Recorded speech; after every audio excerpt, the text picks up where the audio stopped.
Hunter Sung Jin-Woo then opened his eyes, realizing that it had all turned out differently than he expected.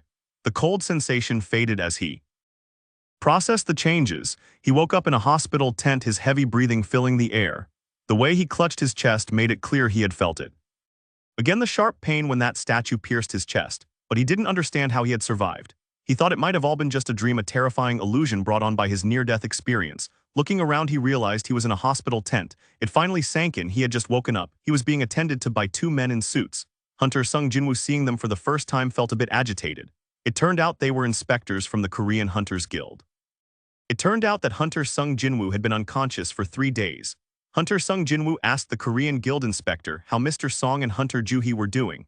The inspector noted that due to the loss of his left arm, it was likely that Mr. Song would no longer be able to continue his hunting career. As for Hunter Joo-hee, she was now in traumatic shock after everything she had witnessed. The second inspector began talking about the other hunters, but Hunter Sung Jin-Woo interrupted him firmly, saying, "That's enough." The inspector informed Hunter Sung Jin-Woo that only 6 people had made it out of the dungeon alive. He added that while the work of hunters was always dangerous, a massacre of that scale was extremely rare. After those 5 hunters escaped, high-ranked hunters entered the double dungeon. When they got inside, they found only one hunter, lying on the altar completely uninjured. Hunter Sung Jin-Woo couldn't believe what the inspector was saying, but it was the truth, something the inspector had witnessed with his own eyes. What made it even more convincing was that the testimonies of the survivors matched perfectly, and the remains of the fallen hunters had been found within the dungeon. The inspector went on to say that they assumed Hunter Sung Jin-Woo had gone through a reawakening. Still, Jin-Woo hadn't fully processed the weight of this revelation. Hunter Sung Jin-Woo was shocked by what the inspector had said. A reawakening, an event where someone who had already awakened gained a second awakening, was incredibly rare. And to test whether it had truly happened to him, he would need to prove it. The inspector had brought along a magic power meter. Based on the witnesses' accounts, the power of the stone statues had been so immense that only A-rank or even S-rank hunters could have stood a chance against them. And yet the only survivor from that room was Hunter Sung Jin-Woo. So it was no surprise that suspicion of a reawakening had fallen on him. We then see the results of Hunter Sung Jin-Woo's magic power measurement.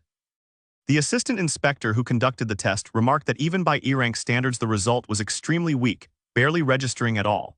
Hunter Sung Jin-Woo realized that his strength hadn't changed at all. He was still a very weak hunter. There was one thing that confused him, the fact that no one else could see the notification window that appeared in front of him.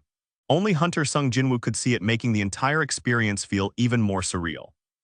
The leg of Hunter Sung Jin-Woo, which had been torn off by the shield statue, had fully recovered.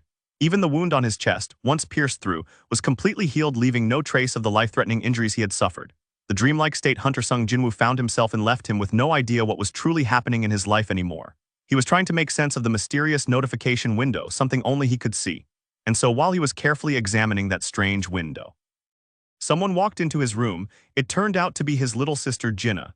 She asked if he had hurt his head too and worriedly inquired about his injuries. He smiled faintly and apologized to her, guilt lingering in his eyes. He asked her if she could see the notification window in front of him. When she looked at him in confusion, Hunter Sung Jin-Woo followed up by asking how she usually opens an unread message in games. With the help of his younger sister Jinna, Hunter Sung Jin-Woo managed to open the alert. And just like in the dungeon, a window popped up in front of him. It stated that he had received a daily task titled Get Stronger. This left Hunter Sung Jin-Woo even more bewildered, unsure of what was happening to him. After his little sister visited him, she left together with her friend, leaving Hunter Sung Jin-Woo alone once more with his thoughts and the mysterious system only he could see. Meanwhile, Hunter Sung Jin-Woo was still trying to figure out what those mysterious windows were, what they meant, why only he could see them, and what kind of path they were leading him toward. He remembered the same kind of window that had appeared when he was attacked by the statue, and as he thought about it, those memories began to replay in his mind over and over again. In front of him, a new window appeared, an alert for the daily task titled Becoming Stronger. It was a clear reminder that whatever this mysterious system was, it hadn't ended yet. After Hunter Sung Jin-Woo said open, the alert responded and a window appeared, much larger than the previous ones. This assignment listed today's goals: 100 push-ups, sit-ups, squats, and a run.